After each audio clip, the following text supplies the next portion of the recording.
কাশিম, হ্যাঁ আকাশে কত মেঘ রে। এ মেঘ তো কিছুই না রে।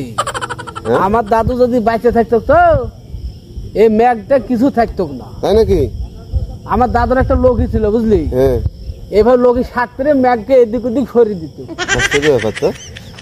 পাগলা তোর দাদা তো কি ছিল, আমার দাদা না যে এরকম এরকম সাঁতার গাঙ্গা না নুঙ্গি ভিজেনি।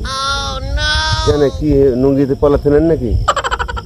পলাথিনের না রে, ধর প্রথমে নামলো, নামতে নামতে হাঁটু অব্দি হয়ে গেল, ঠিক আছে, হাঁটু অব্দি চাটছে নুঙ্গি, চাটতে চাটতে চাটতে চাটতে ধর উনি মাথায় নিল যে সাঁতার কেটে দিল, তারপর ওই পার আবার নেমে দিল।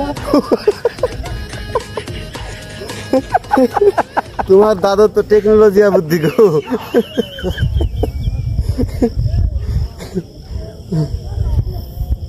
এখনকার ছেলে গুলি এমনি ভিজে। এই বৃষ্টি আসবে কিন্তু, চলো চলো চলো চল চল চল যাই। হ্যাঁ উঠো, উঠ, চলো চলো চলো। তোমার দাদা তখন পাইছে না যে লঘি দিয়ে মেঘ সরাবে, আর তোমার দাদা তো পাইছে না যে নুঙ্গি দিলে সাঁতর হবে।